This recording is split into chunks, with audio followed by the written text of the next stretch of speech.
Okay. I think I sent out all of them I'm going to send.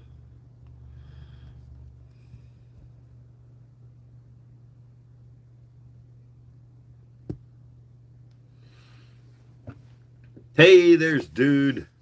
Thanks for coming in, brother. Love and appreciate you. How's your head?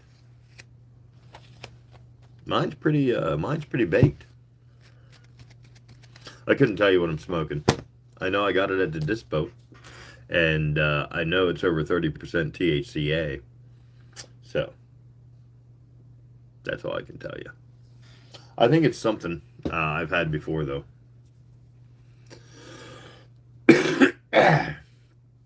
Lately, I've seen up to 42% THCA on flower. Not not concentrate. This is flower. So I don't really know if I'd noticed the difference in the higher levels. I smoke it all the same. It all does the same. Hmm. Got a little skin tag there that keeps getting caught in my shirt. Ah. So, dude, here's the book. Giordano Bruno. I'm uh I'm looking forward to starting it. I've read a few pages of it. Hey, thanks for coming in. Whoever else is up there, say hello. Love and appreciate you. How's your head? Spiritually, metaphorically, physically. How's your head game? All of the above.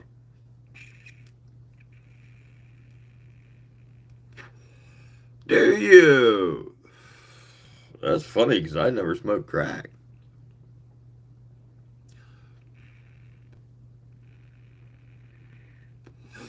Uh,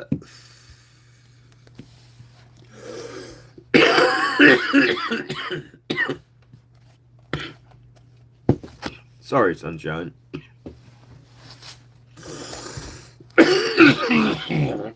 Lots and lots of weed, my friend. Lots and lots of weed. Oh, and cigarettes. I gave those up. Natasha, how are you? Thanks for coming in. Love and appreciate you. How's your head? I will be reading, as always, Everything Stoned. And if you're new to me and you haven't done it yet, please go to my channel and follow me. Subscribe to my YouTube channel, please. Oh, thank you, Natasha. I like them too. They're interchangeable.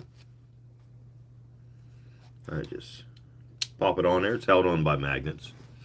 They're called Pear Eyewear, and they're fucking fantastic. I happen to like this one. Yeah, they're pretty cool. It's something TikTok fucking made me buy. Between TikTok and goddamn Instagram. Now this is before TikTok became a goddamn shopping channel. But they're a great pair. I've had these now 4 years. Um, the glasses are great. They have all kinds of choices and frames. Um, these they're photosensitive, so they go dark in the sunlight. And also they sell these tops, as you see, and they sell sunglasses tops. So, and then these can stack. I can put a sunglass top on and then slap this on top of it. So, they're really cool. Check them out if you wear glasses. By your picture, I'd say you don't, though. But maybe you do. God damn it. It's the only bad thing about the vapes. God damn it, they just make me cough.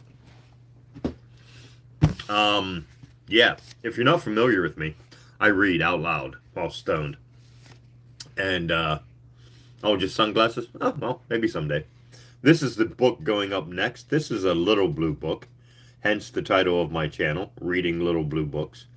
These books were published 1920s. Well, from the 19 teens. So I think the first one was published 1917. So 1917 up till 1940s. But generally, they were copyright written in 1920s. But I read these. This will be the next one going up.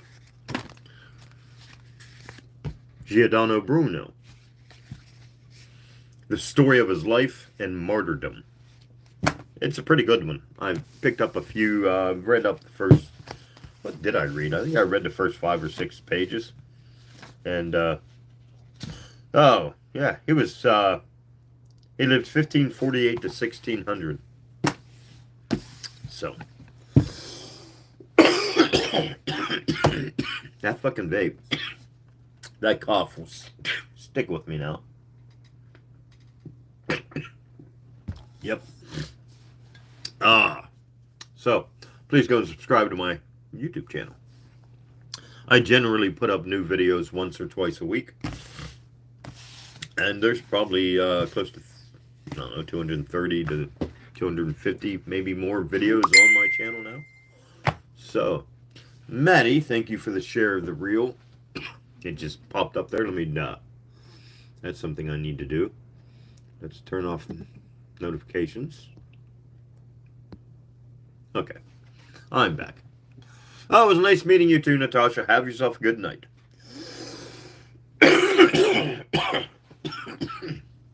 What time is it? All right, 10:06. I'll start reading at 10 after 10, as usual. I have been doing quite a few of the Joseph McCabe Little Blue books, and I'm taking a break from them. I actually need to acquire one coming up. Religion and Morals in Ancient Egypt. I don't have that one. So, I know where I can get it. There's a very reliable place on YouTube that they have almost all of his. I'm pretty sure they have that one. Hence is why we're doing this. She's doing on Bruno. God damn it.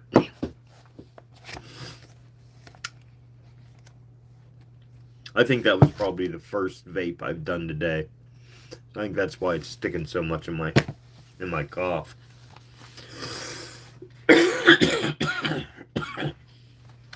Good Lord.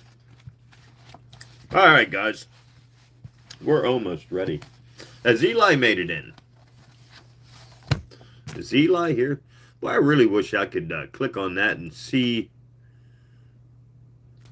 who all was in here. I see the last Druid dudes here. Let's see who else I put out to. I put out the Snow. Ray. I haven't seen Ray. Was Ray in here last week? I can't remember. Oh, last week I wasn't here. That's the thing. Yep.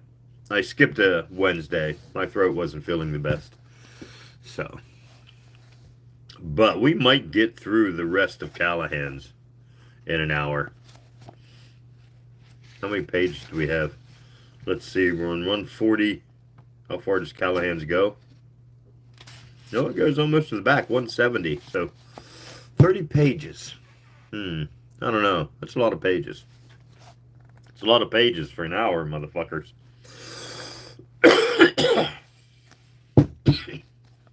And the way I keep coughing.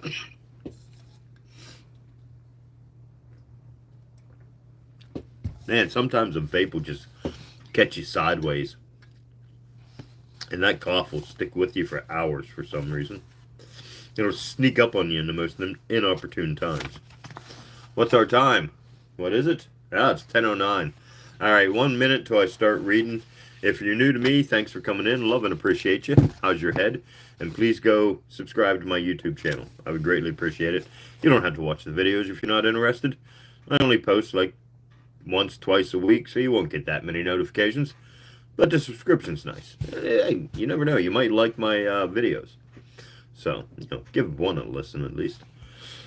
And if you like my voice, yada da da da. I read. Stoned.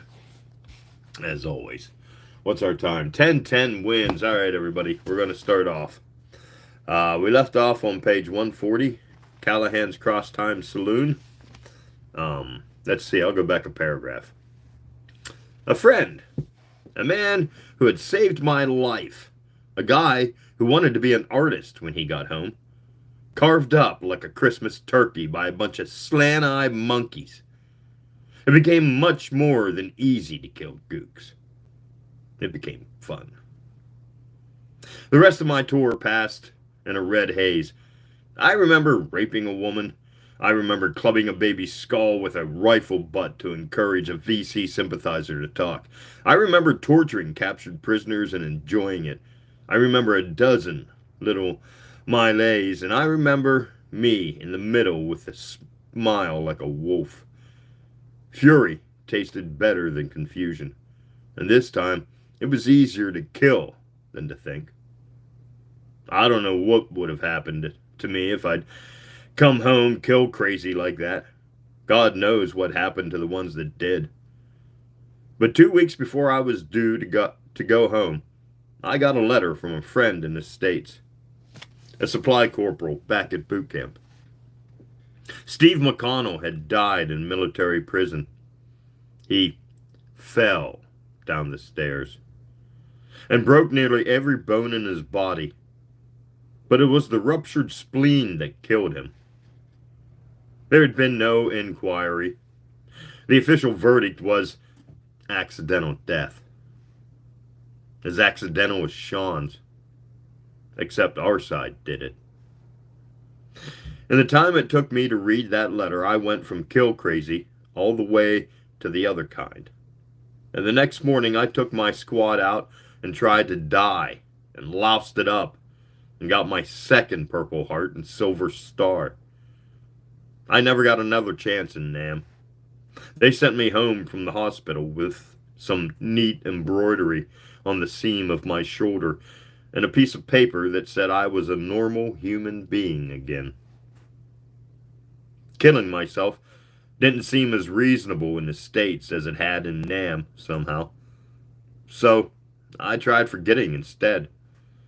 For a while, booze did the trick. I couldn't keep it up. My stomach wouldn't tolerate the dosage required.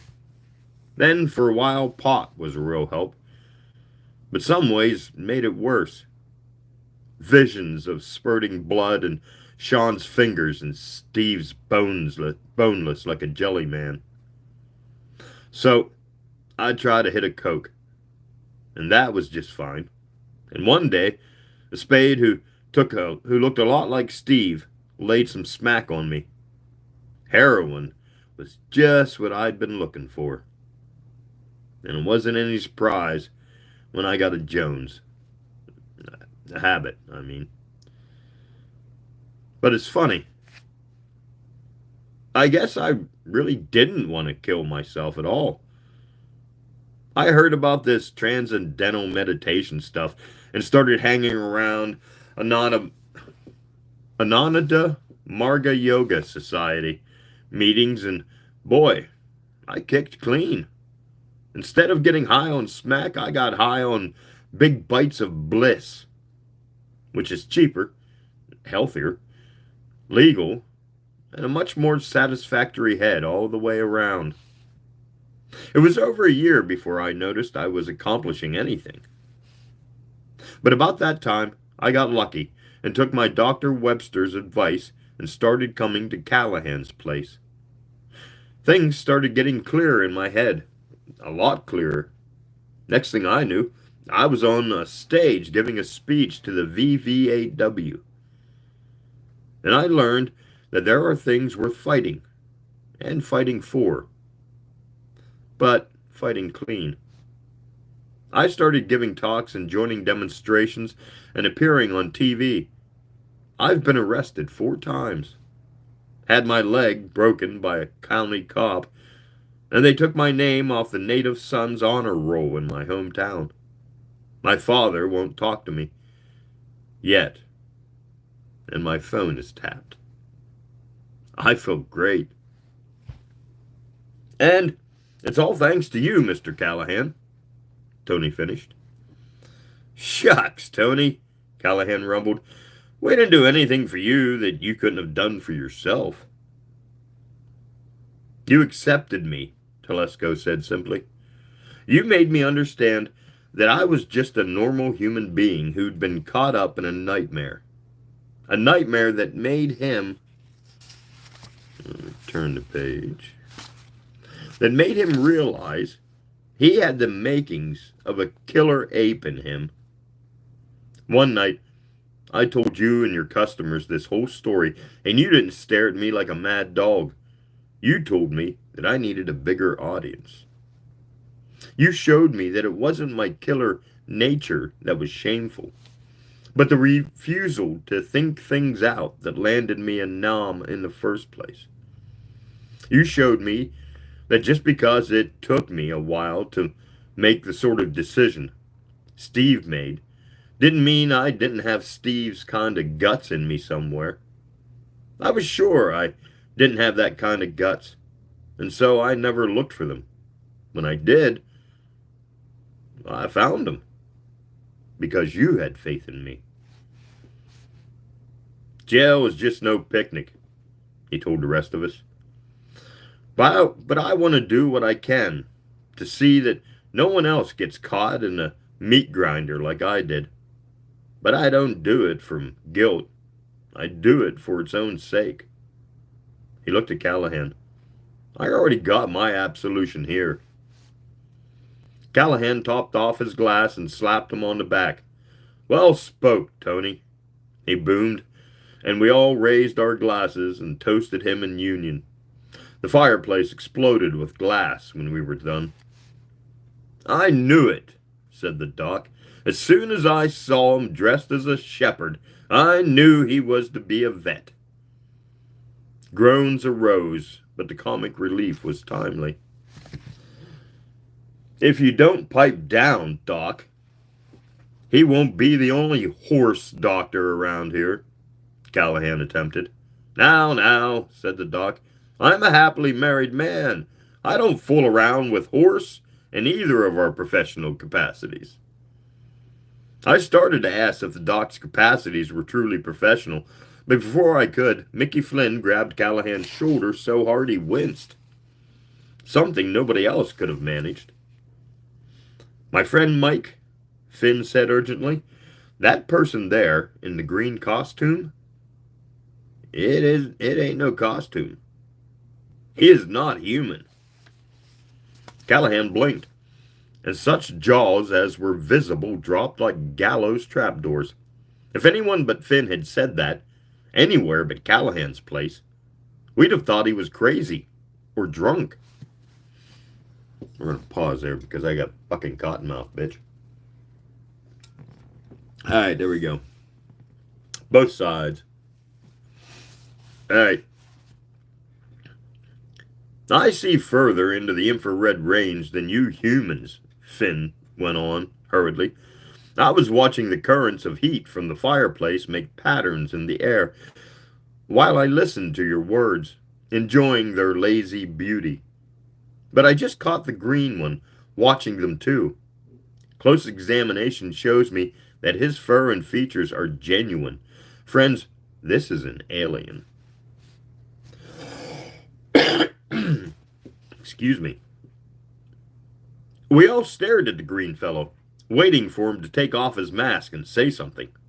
He looked human enough. The usual number of arms and legs, I mean. His mouth was a trifle too wide, now that I noticed.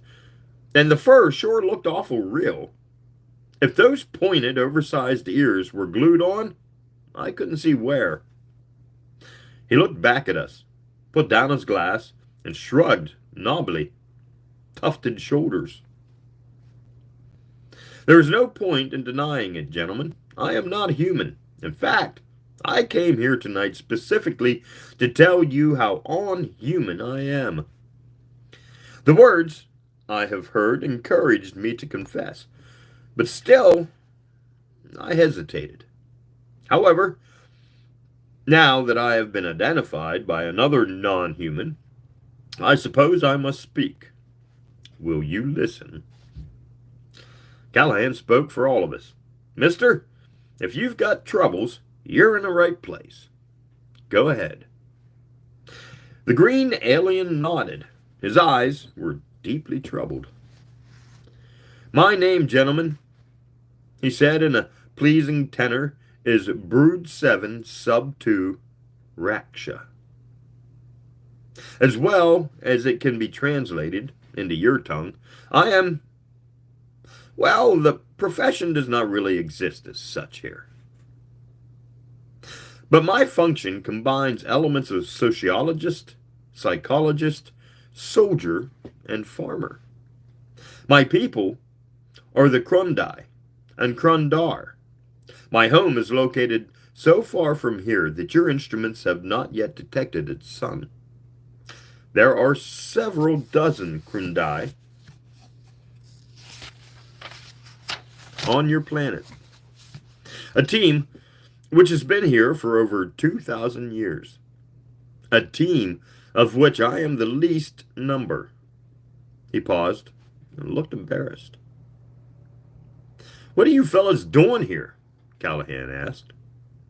That, said the alien hesitantly, is what I have come here to tell you. It is not an easy thing to tell.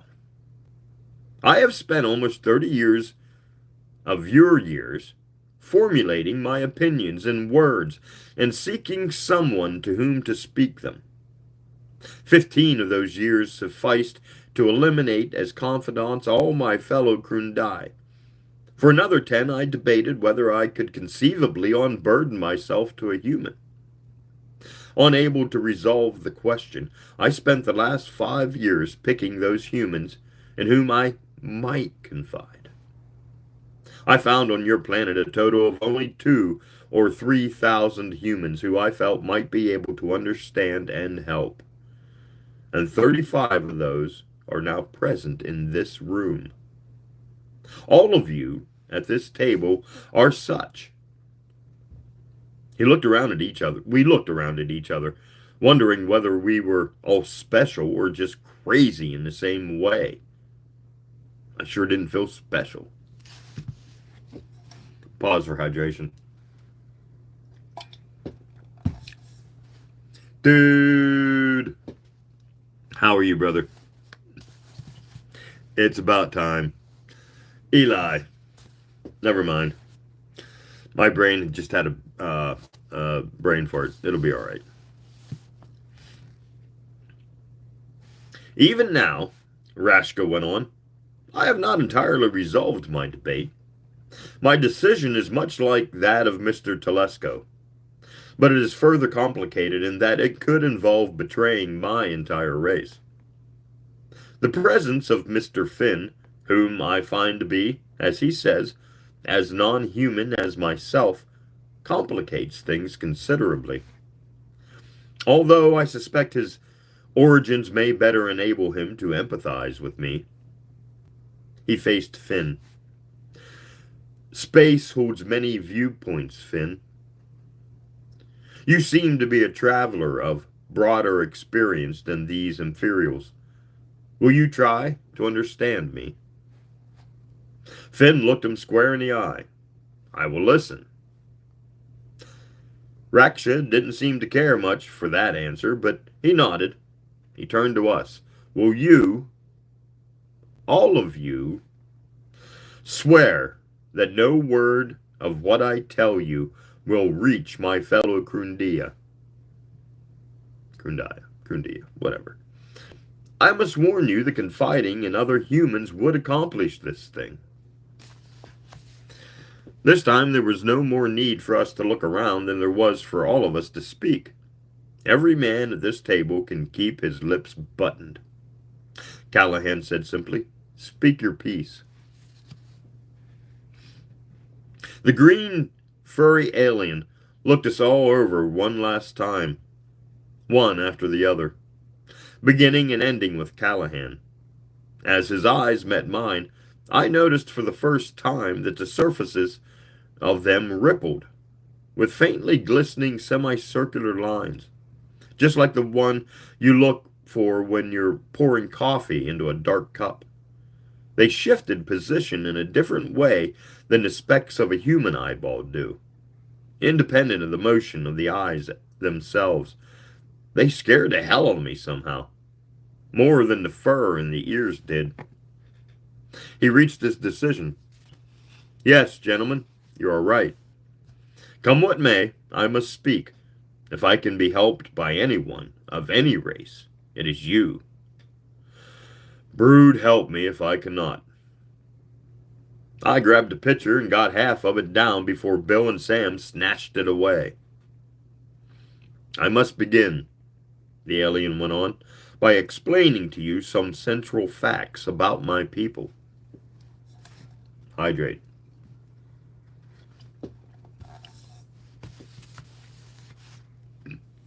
First, we live much, much longer than humans. An average Kundai lives his 3,000th, boy, I can't speak, sees his 3,000th birthday before returning to the great pouch. And some have lived as much as 5 or 6 centuries longer. I myself am well over 800 years old. And I am the youngest Grundia on your world, having been born here. That explains how you know our language and idiom so well, I interrupted. My 4 immediate ancestors had a hand in its creation, Raksha said dryly. I shut up. Second, as you may well imagine, we are very patient people, by your standards. Even allowing for the difference in our respective lifespans, we move in much less haste than you, and plan projects in terms of how many of our generations they will require to complete. Our concern is for the continuing life of the race, rather than our individual lives, as the Broodmaster has decreed.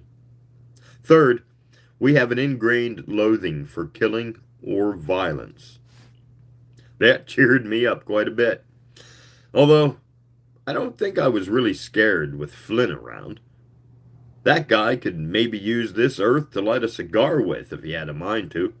Besides, if the Krundia had intended to harm, it seemed to me they'd have done so centuries ago. We realize, Rashka went on, that such things must be. The prime datum of the universe is that life survives by eating life, and no other way. The expense of eating is, in great part, the resistance the second life offers to being eaten. For instance, the roast beef sandwiches you have provided for your friends, Mr. Callahan, and by the way, they are easily the thickest I've ever seen in a tavern, are currently quite expensive because of the size and unwieldliness of the system required to supply them to us. Suppose you could induce the cow to come here and drop, obligingly, dead, next to your chopping block. Still, there are always some who prefer to do their own butchering. No Krundia will do so voluntarily if it can be avoided. A surprising percentage of your own society, with all your heritage of murder, would like to believe that life survives by going to the supermarket. Oh boy, there's a lot of them. So the ideal would be to train cattle to make butcher knives and take turns cutting each other up at a convenient location. I don't like the turn this story was taking. Which brings me to the 4th significant fact about my people. We have made an exact science of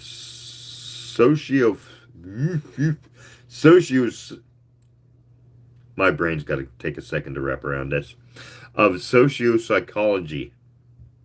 But Grundia and animal, I hate when my brain gets confused when word combinations go on. Both Grundia and animal, and refined it beyond your imagining. The closest thing you have to it, I suppose, are what you call mob psychology, and actuarial.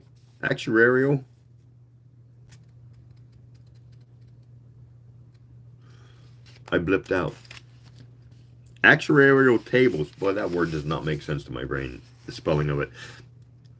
Your insurance companies use. and you do not even know why they work. Sounds like an algorithm. The principles behind them, however, are universal. It is an algorithm.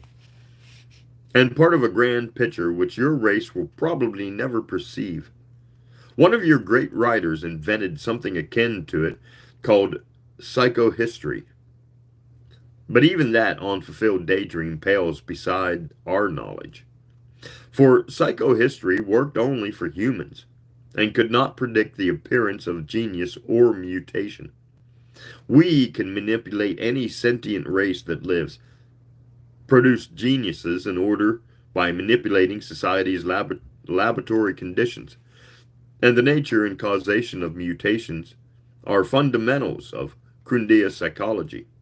Of course, like psychohistory, our science works best in the mass, imperfectly with regard to individuals. You humans are at least aware of that supreme paradox, that free will exists to an extent for the individual, but disappears in the group. Although you can't work with it. Rude. You haven't even learned how to measure emotion yet. But we can predict the effects of every one man's actions on the society as a whole. And we know how to bring about the effects we desire, large scale or small, long run or short. Which leaves only one more basic attribute of my people. We are very, very hungry. I had a ghastly feeling I knew what was coming next, and I didn't like it. The horrible suspicion that Rashka's words were building in my brain answered far too many questions I'd never been satisfactorily able to explain to myself before. So that's how that guy got elected, Callahan breathed, and I winced. Precisely, Rashka agreed. You begin to understand why I'm here. Lay it out, brother, Tony said grimly. I think I get it, but I hope I'm wrong. Rashka spread his hands. Very simply, gentlemen, for nearly 2,000 years your planet has been a Crundia game preserve. God bless my soul, said Doc Webster. I looked at Callahan. His face was expressionless, but his eyes were like coals. Tomorrow, that table would have inch-deep fingerprints where Finn was holding it. For most of that time, Rashka continued. The Crundia stationed here made no attempt to do more than control your population, inhibit your social evolution, and enforce your ignorance. A war here, a philosophical revolution there, discredit a few thinkers and discourage a line of inquiry or two. Elementary maintenance. Rome, for instance, got entirely too civilized. Even assassinating Caesar didn't help enough. Before long, it began to look like they were developing a rudimentary medical science and cutting down the mortality rate. So, we induced cultural decay and added some hungry barbarians we found conveniently at hand. An earlier stroke of genius, supplying them with the notion of lead-based water pipes and wine vats, paid off handsomely, and the threat was ended. We went on in this manner for hundreds of years, allowing just enough growth to preserve vigor and letting you graze freely. We had quite a bit of trouble with plagues, frankly. You're not a very clean animal. And finally, we decided to let you play with medicine as a simpler solution than running around stamping out an epidemic every few years. There was always war to use as a controlling and calling device. And anyway, there was plenty of pasture. About 300 years ago, we were notified by Krundar to go into active status and step up production. A food shortage had been predicted, and we were told to expect at any time the order to begin harvesting the herd. We had bred and tended for so long. We began incubating North America. We tripled the usual propaganda to reproduce, filled the continent with an absurdly short time, and encouraged immigration with a massive word-of-mouth advertising campaign about the golden land across the sea. Snow! How's it going? Yeah, you really do need to catch up. Where freedom rang and the streets were paved with gold. It took a bit of finagling to keep Britain from flattening you at the start, but we were in, for us, a hurry. After the requisite wars, we lowered the death rate considerably to compensate and began to intensify our efforts. Hydrate.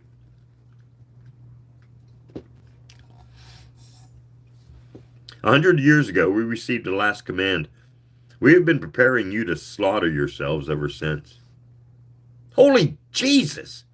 It figures, Bill Carity cried. You bet your sweet life it figures, I snarled. After thousands of years of recorded history, in 75 years, we go from the Model T Ford to the Cobalt bomb and the energy crisis, from corn liquor to Quaaludes. Quaaludes. From young giant of a nation to tired old fraud, from... Knock it off, Jake, Callahan rapped. I shut my face. Callahan turned back to Rakshka, put his huge, meaty hand palms down on the table. Go on, he said darkly. The Krundia's fur bristled, and his eyes rolled back in his head. Somehow, though, my rage, I understood that this denoted extreme shame in one of his race, and began to cool off, remembering where I was. The air of calm he had worn was shattered now. He was clearly agitated. Humans, hear me, he intoned. Hear my sins. Hear the full catalog of my infamy before you judge. This is not easy to tell, and I must. Let him speak, Finn said dispassionately. We, I and others, I mean, instituted an explosive increase of knowledge in the physical sciences. Smothered or subverted all the social and spiritual sciences. We cranked your technology to a fever pitch of frenzied production. Led you to build yourselves a suicidal ethic and culture. Gave you toys like the atom bomb and lysergic acid to play with. We gave a loaded gun to an infant. We manipulated elections and revolutions. Staged assassinations. Encouraged government to calcify beyond the ability of its people to endure. Touched off riots. Provided you with news media that would carry the news of growing cancer among you, and did all we could to bring into the minds of men a frustration and a terror that could lead inevitably to chaos. You, the steers, are nearly ready to butcher yourselves for our tables. I don't believe it, the man in the fireman costume burst out. That's just crazy. What you're saying is crazy. Just plain nuts. What the hell is this anyway? Some kind of a rib? He's serious, Jerry, Callahan said calmly. The hell he's serious, Mike. Did you hear what he said? You telling me you believe all this stuff?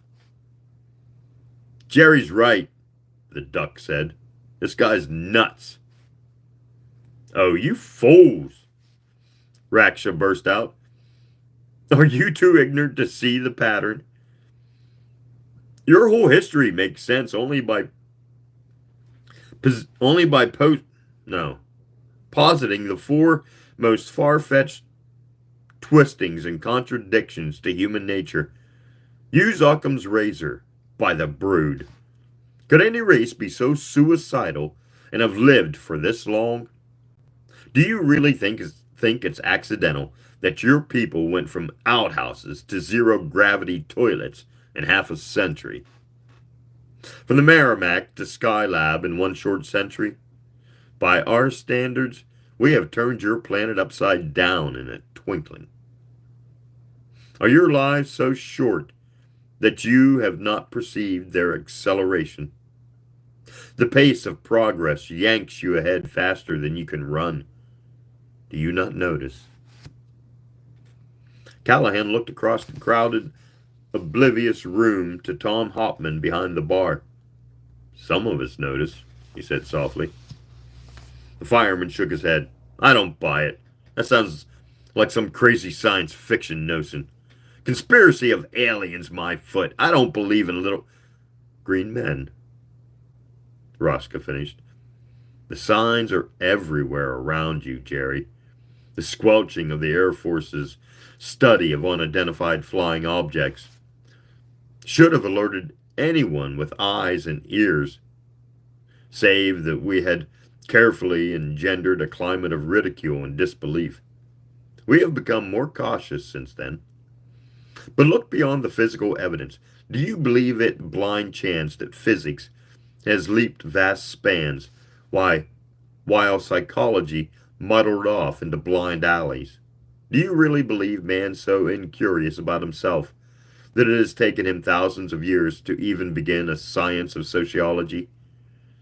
Do you think it's simply bad luck that the technology of your survival systems, of your food and water and power distribution networks, consistently fail to keep pace with population increase and are already strained to the failing point, even in the face of a technological revolution?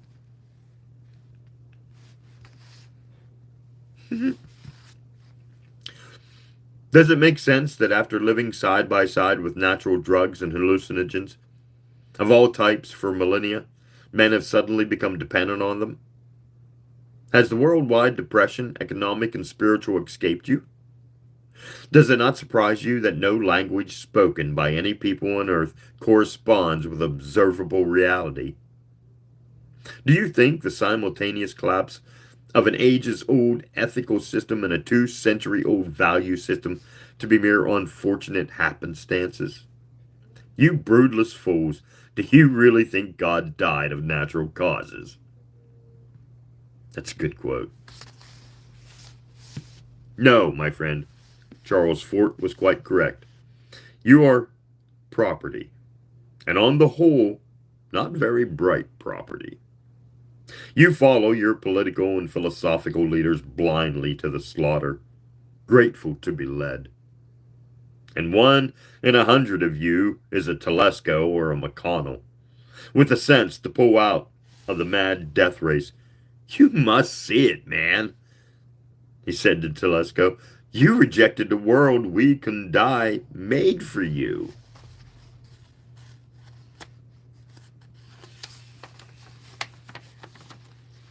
Ah, dude, I know, man.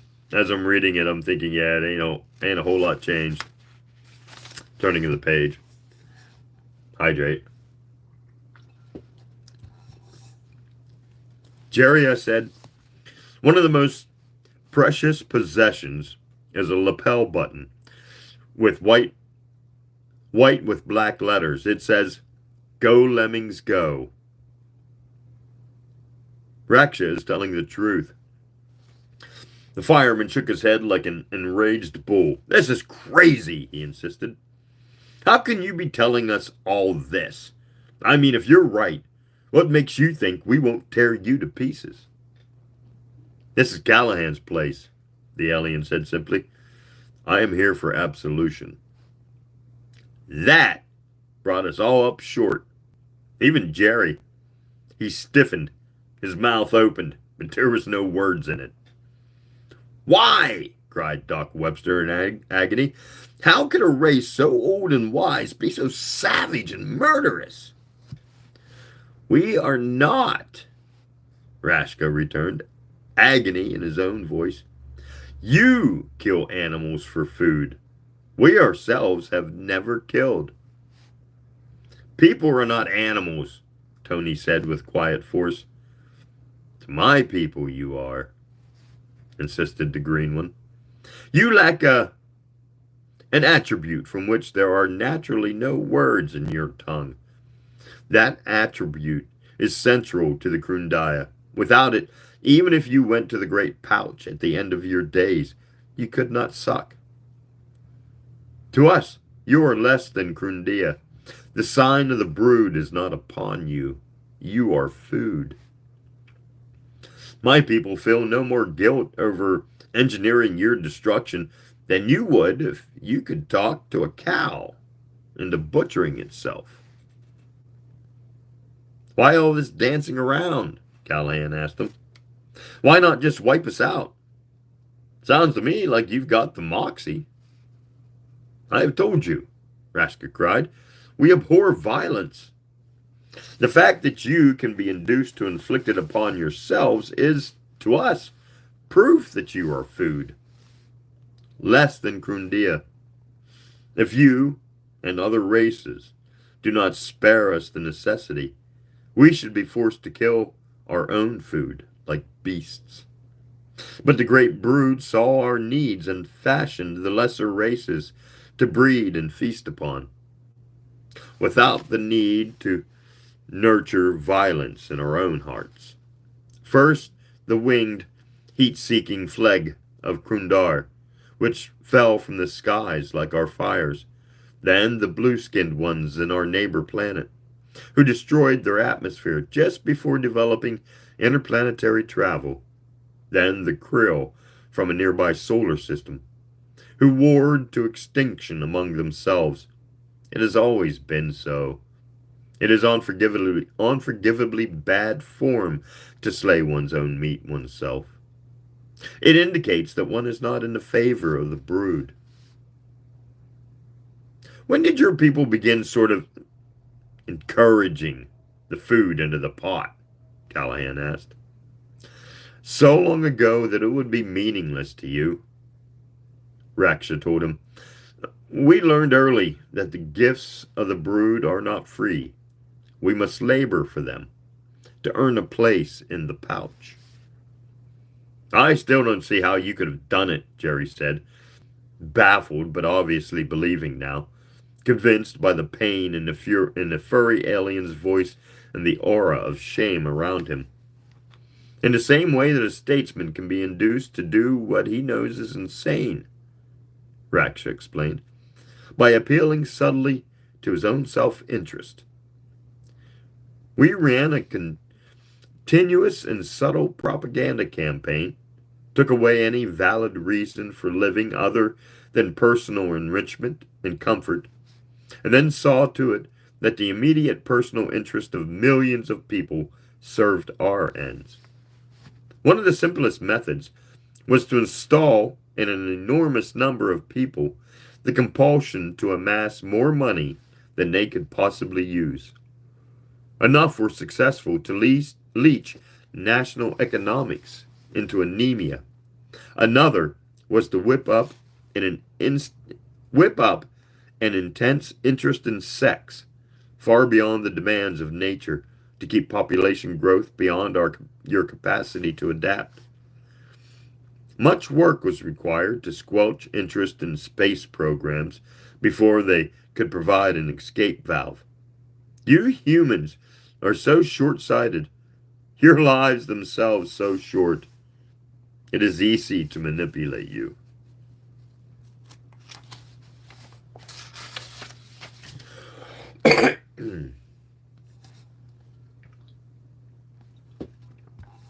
Let me see, what time is it, guys? 10:49, okay. So what changed your mind? Callahan asked.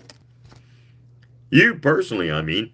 If we ain't fit for this here pouch, why are you spilling the beans? He stammered. We're nothing but dumb animals, right? Well, Colonel Sanders doesn't apologize to the chickens. Why are you here?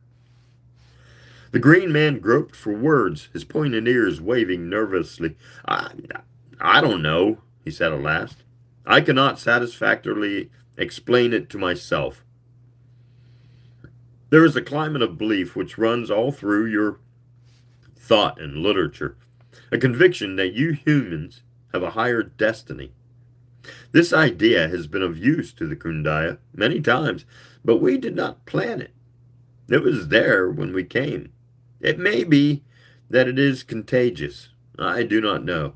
There is something about you humans, a curious dignity that upsets my heart and troubles my nights.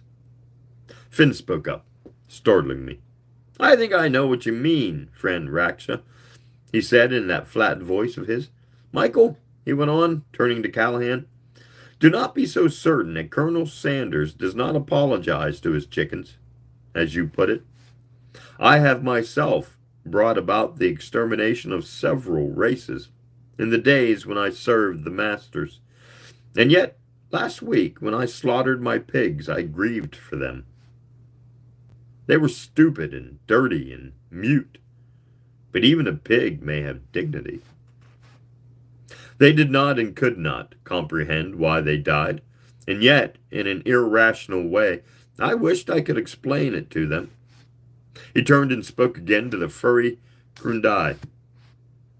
I believe I understand your motivation, he said. I felt it too once, and forebore to destiny this world.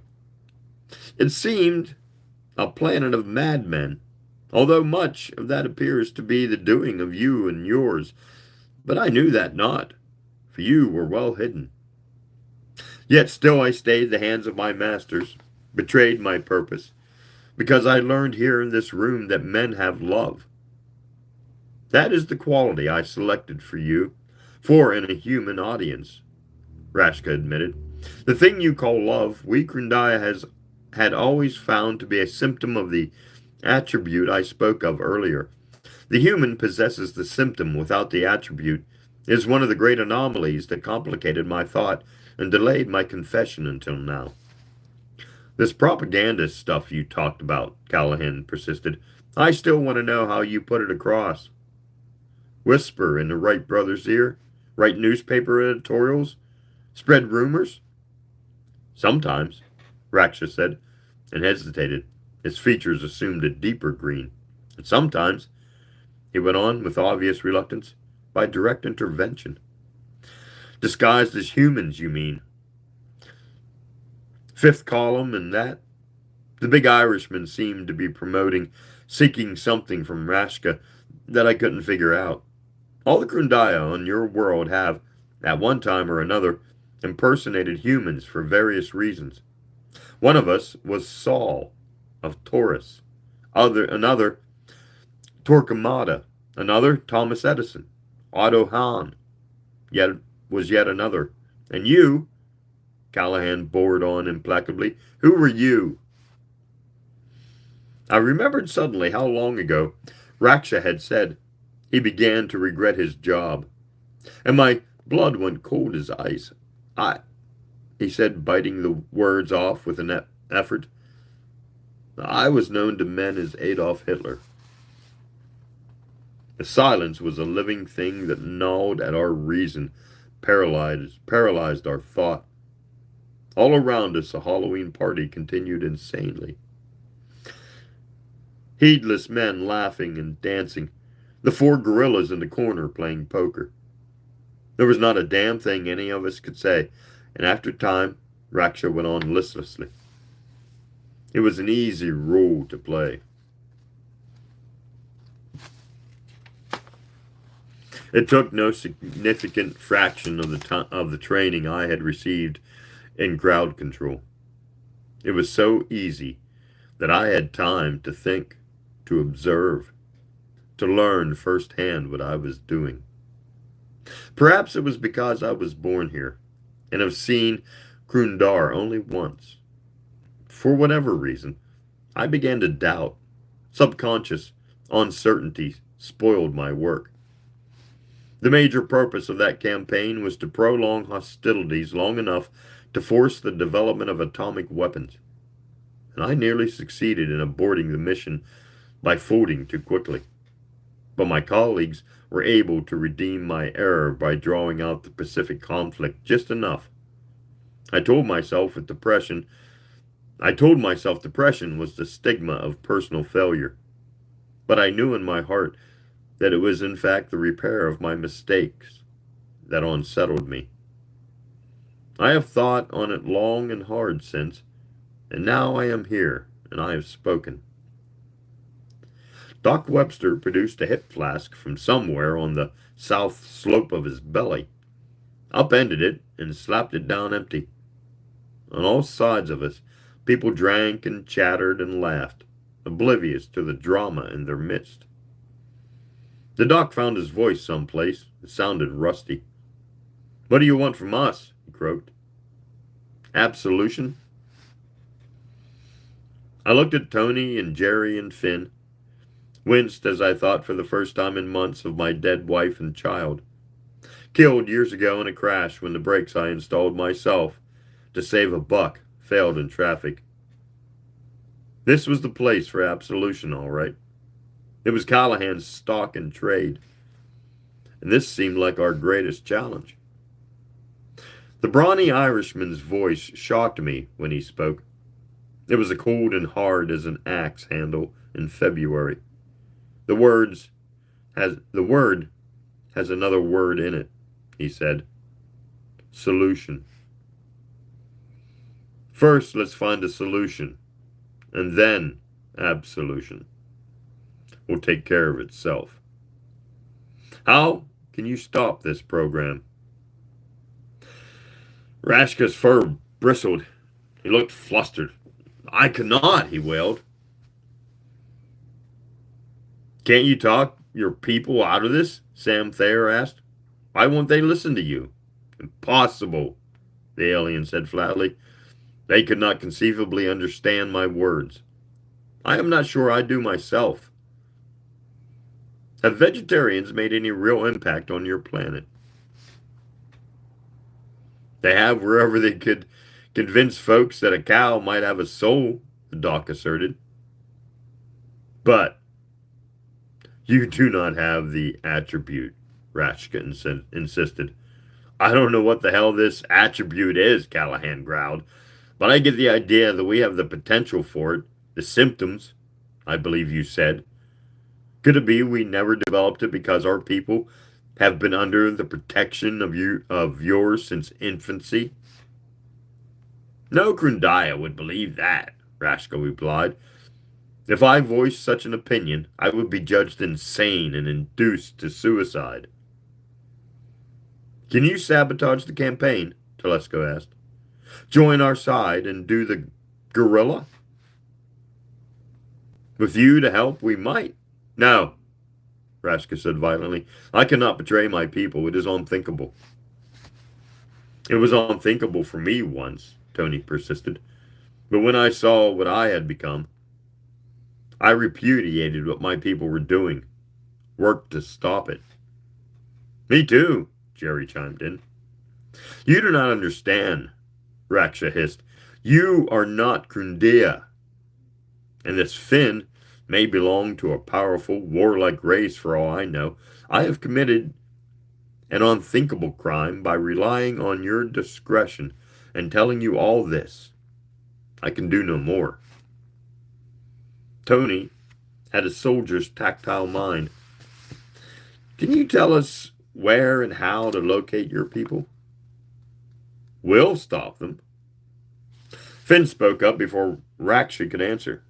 "That is not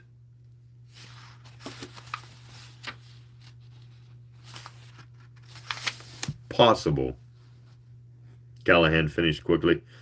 "And I got the funny idea he's kicked Finn's shin under the table.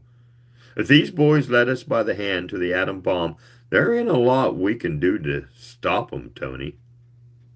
"But..." "Ouch," said Finn, "and shut up."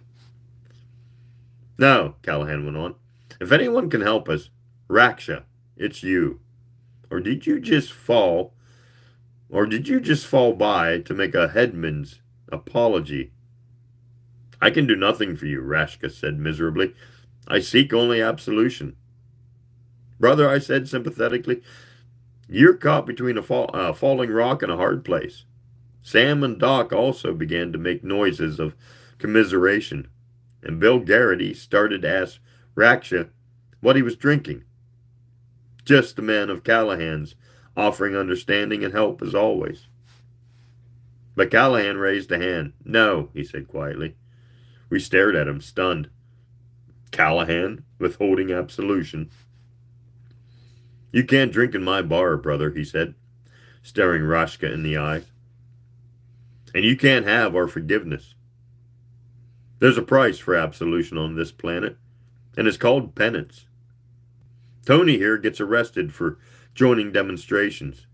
Jerry has chucked away a pot full of money he was making in real estate and started lobbying for green belts and cluster housing. Finn here exiled himself among a lot of obnoxious, smelly humans for the sake of the ones worth saving. Buddhist monks who couldn't influence their governments in any other way set themselves on fire by Christ. And for their souls I pray on Sunday. What do you figure to do for atonement? Raksha closed his eyes. They were double nicitating? I don't know. Another word combo. And knotted his brow. He was silent for a long time. There's nothing I can do, he said at last, his voice hollow and bleak. Then there's no absolution for you, Callahan said flatly. Here or anywhere. Get out of my joint and don't come back. And that's where I'm going to stop. What time is it? Yeah, it's 11:02. Bam. That's where I'm going to stop, guys. And we've got, next week, we've got 10 pages to go. And this book will be done. Man, my voice is kind of rough tonight. I can feel it. But next week we'll finish this book. And then we'll possibly pick up a new one.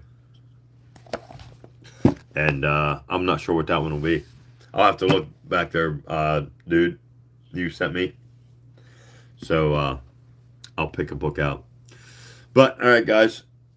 It is 11:02. I'm going to jump off here because I'm getting tired. My throat's getting scratchy. And thanks for listening. If you're new to me, please go subscribe to my YouTube channel. I would greatly appreciate it. And listen to my videos. Listen to me read while I'm stoned as usual. But thanks for listening tonight. And join me next Wednesday, 10 p.m. Eastern Standard Time. We'll finish up Callahan's Crosstime Saloon. All right, guys. Peace out with sauerkraut.